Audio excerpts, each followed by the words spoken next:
Yozda Nurobodda joylashgan ushbu joyi 155 ming dollar narx bilan chiqargandik. Endilikda yangilangan narxi 149 ming dollar. Uyga alohida sifat bilan yondashishga ancha отделка ishlarini ham, qo'shimcha rasxodlarni ham qilib qo'yishibdi. Hozir men sizga to'liq videosini ko'rsatib beraman. Mana shu uyni sotib olish uchun pastdagi raqamlarga aloqaga chiqsangiz bo'ladi. Hammamizga mana shunaqa uylar nasib qilsin, ha. Niyat qilib qo'ygan bo'lsangiz bitta like bosib qo'ying. Videoning oxirida albatta narxini aytaman. Namangan shahri hozirda ancha trendda bo'lib turgan lokatsiyalardan biri Nuroboddamiz. Nurobodda ham shundoqqina Furapitakdan o'tamiz. Chap qo'ldagi ko'chadan shahar ichiga ham ancha yaqin hududda joylashgan mana shu katta qurilish tugallanmagan hovlimiz sotiladi.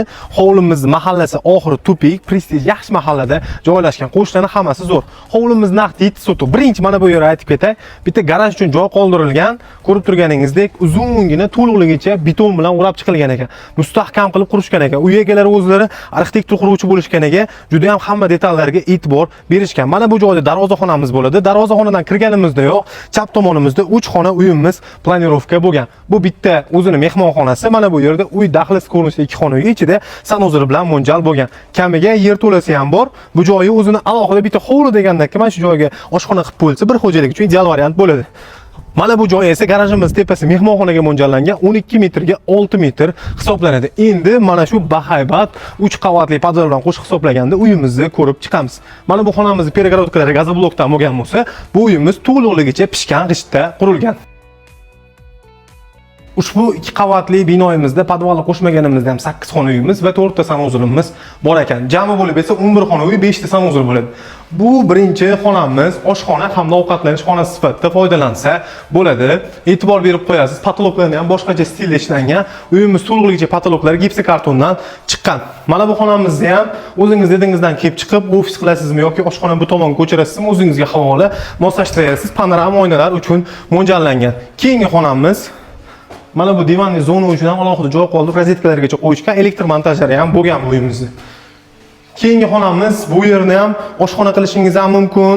To'g'rirog'i bu oshxonaga ko'proq mos tushadigan xona ekan yoki spalni qilib olsangiz ham bo'ladi. Sababi o'zini sanuzori ham bor. Kafillarni ham chiroyli qilib terib qo'yishibdi. Uyimizni birinchi qavat hamda podval qismi to'liq tupli pol bo'lgan, kamiga batareya registrlari uchun ham joy qoldirib ketilgan. Keyingi ko'radigan joyimiz yakkali spalni ko'rinishida bo'ladi. Buni ham o'zini alohida sanuzori bor. Endi esa ikkinchi etajimizga ko'tarilib boramiz. Birinchi qavatimizni poldan patologga uchuq qirib bo'ladigan bo'lsa, ikkinchi qavatimiz undan ham katta, 3.60 balandlikda.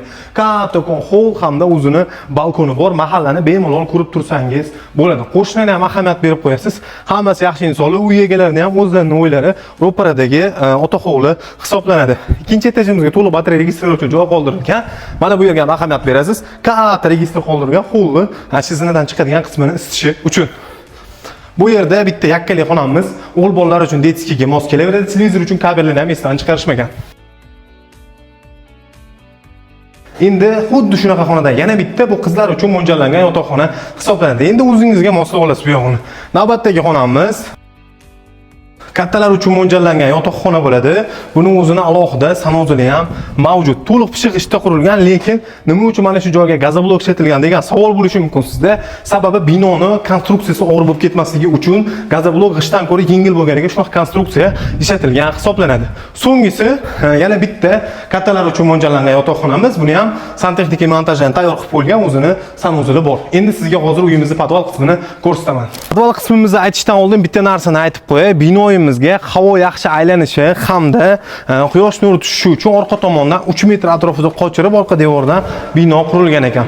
Podvalimiz esa naqd 168 metr kvadrat hisoblanadi hamda to'liqligicha topli pol bo'lgan. Bu joyi agar sizda ishtiyoq bo'lsa, o'zingiz uchun dam oladigan xonalar, bilyard stol tennisi yoki fitness zal, hattoki basseyn qilishga ham sharoit bor bo'ladi.